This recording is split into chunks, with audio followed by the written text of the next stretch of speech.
Good afternoon, everyone. And it's such a pleasure to see all of this come to life. And for me, I must tell you, in February of 26, when we visited Chettinadu, with the craft councils, they had invited us. And I, as a part of Creative Dignity and Director IICD, visited Chettinadu. And over there, the first person I met was Madam Visalakshi Ramasamy in her beautiful big house. Instantly, I fell in love with Chettinadu. And when I came back to Jaipur, I heard Bessie, faculty with us, Professor Bessie Cecil, telling, I think we should do something on Chettinadu sarees. I said, please do. And that is when they spoke to DakshinaChitra. I think it was in her mind for a very long time. And DakshinaChitra got in touch with them. And that's how I think it was a brainchild of DakshinaChitra and all the people here. IICD was happy to support. Then I was told that we should talk to Visalakshi ji because she knows so much about Chettinadu sarees. She's written a book. She showed us that day when we went to her house. And then she gave us such lovely information and excellent food that we had a wonderful day. So that's a little story. But I must sincerely thank everyone. Venkatesh sir for making out time to come here. To Visalakshi ji for taking out time. And to the director, Sharad sir, for inviting me. And the entire team, I don't know how to thank them, but the entire team, Bessie, Indumati, and Rekha, and Dingdi, and Havisha is a young student of IICT who's joined us as a graphic designer. So all these graphics that you see here are done by her. So yeah, it's a team effort put together with all the people who are textile enthusiasts to see and learn from the past and to see if it is how it was revived and how we can continue with it. So that is the idea. Thank you, everyone.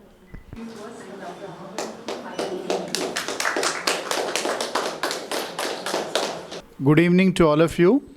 It's such a pleasure to come and be a part of this lovely exhibition on Chettinadu sarees. And more so when Visalakshi Achi has come herself.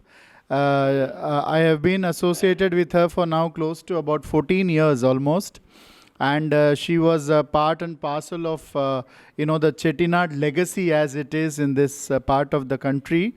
And when I was MD Co-optex, many of you know that I had revived these Chettinadu cottons because although we see these beautiful sarees, it is a matter of a lot of I can say a little bit of pain for many of us handloom lovers because there are hardly anybody who does this in handloom now.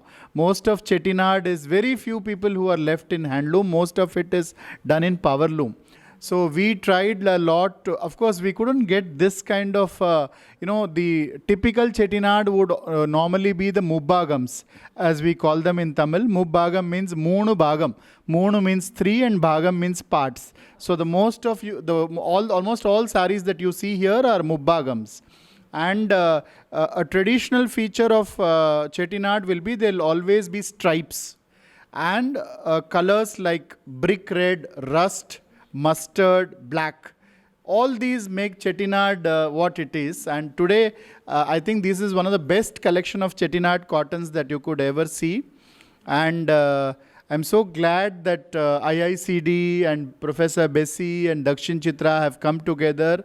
I think this exhibition needs to go places. The entire Indian, the subcontinent, many cities, I think we should take this to many cities because we need to celebrate the pride of Chettinadu.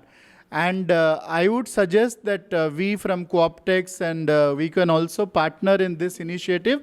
And next time when we do it in cities like Delhi or Calcutta, let us also have Chettinadu food also that day. Because, when we talk of... yes, and whenever we talk of Chettinadu, many youngsters here will bear me out. They only know of Chettinadu chicken. They hardly know of Chettinadu weaves or Chettinadu sarees. So I think Chettinadu has to be celebrated in its entirety. And also, Achi has been instrumental in starting the Kotan basket weaving in Chettinad. I don't know how many of you have had the opportunity to see one of the most colorful and beautiful units that is there near Karaikudi. So I have had the opportunity to visit it twice and interact with those self-help group women. So I think Chettinad has to be celebrated, not just in this part of the country, but in the entire country.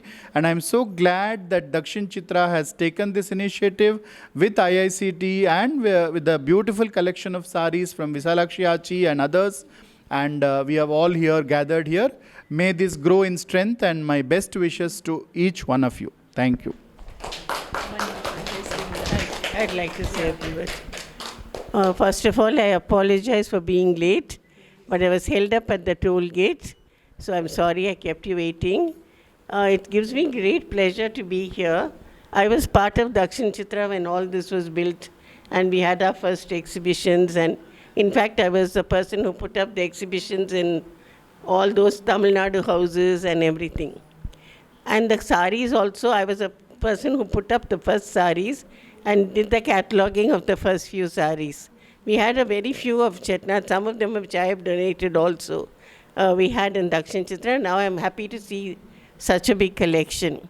But what I also have to tell you is after I quit DakshinaChitra and I formed my own foundation, I'm working exclusively in Chettinad because I found that there was lots of things there that were getting lost, and there was nobody to actually revive that.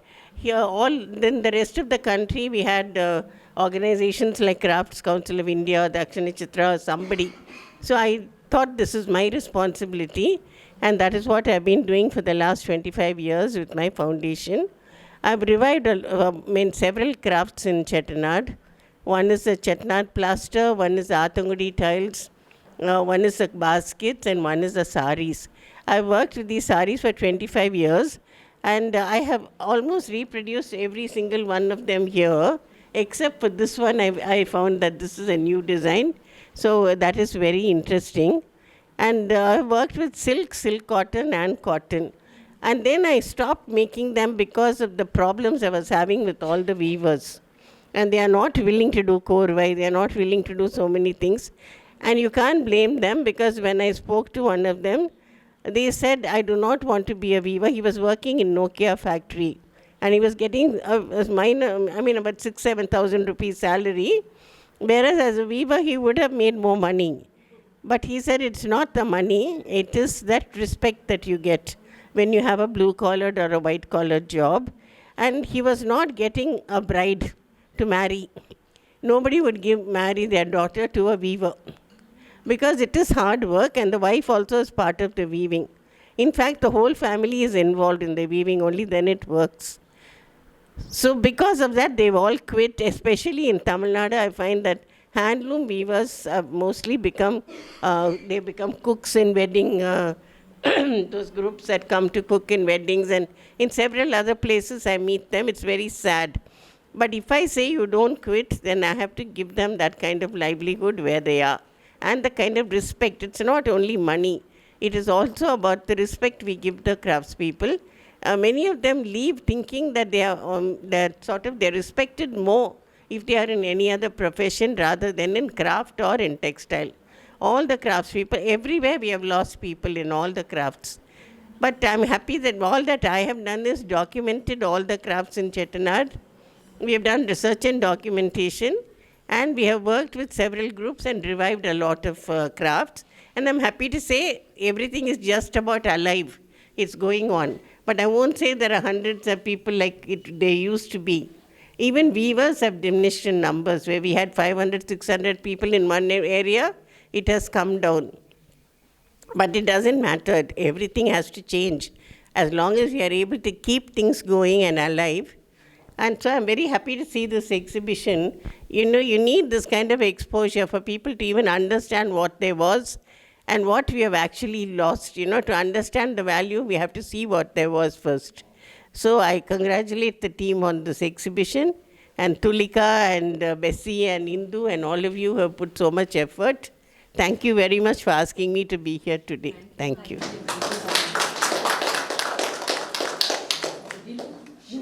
No, I've written this book for a long time, and I've got all each sari documented with the help of, I think you know Bhanumurthy, isn't he? Has done the documentation of each of, of the construction of each sari. So that book, I've been planning to publish it for a long time.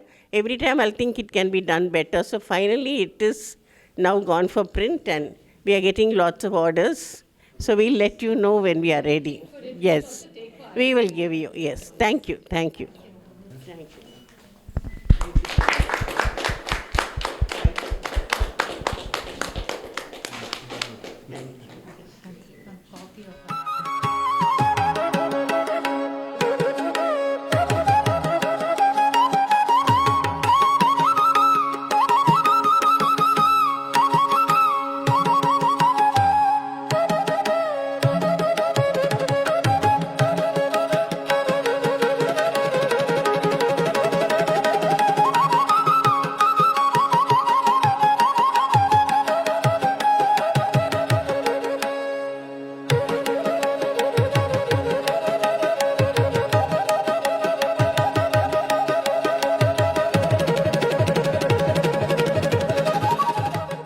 The Chettiar community, they would love to wear their kandangis. They were called the kandangis. They were in silk only.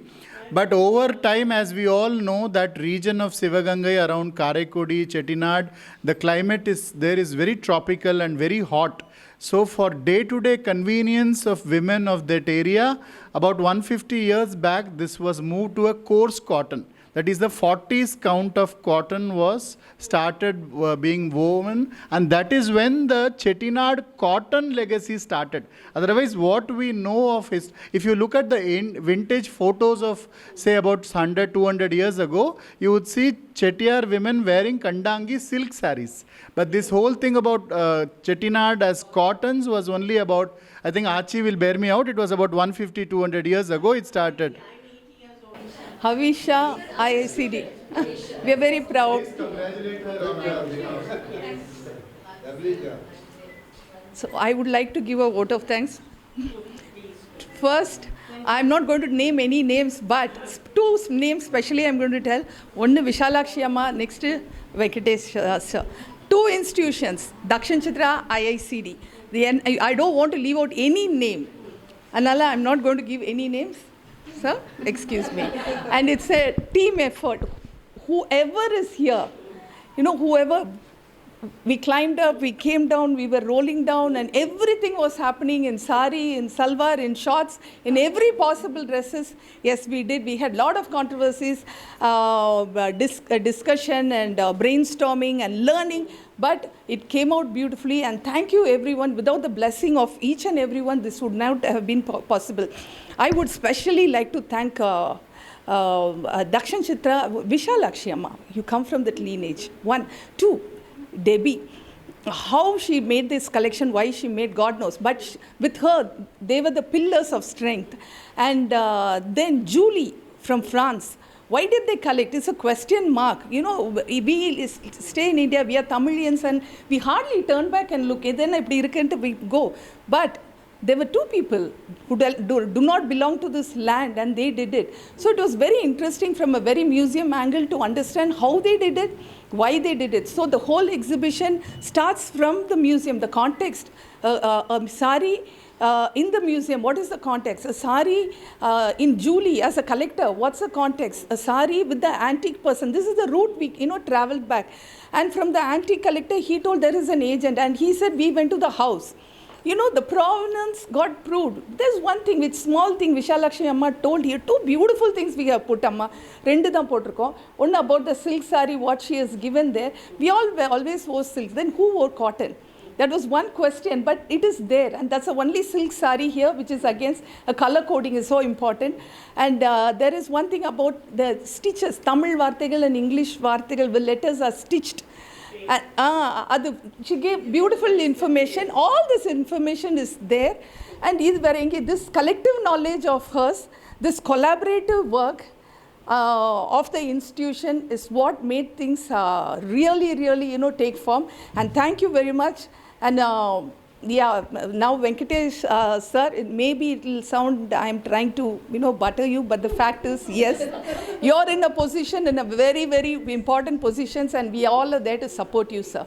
And we know you're trying to do so much, and we all are there, and we will do our best for Tamilnadu, for India, and thanks such institutions, craft institutions, and craft. Yes, Amma, thank you. You said that two people.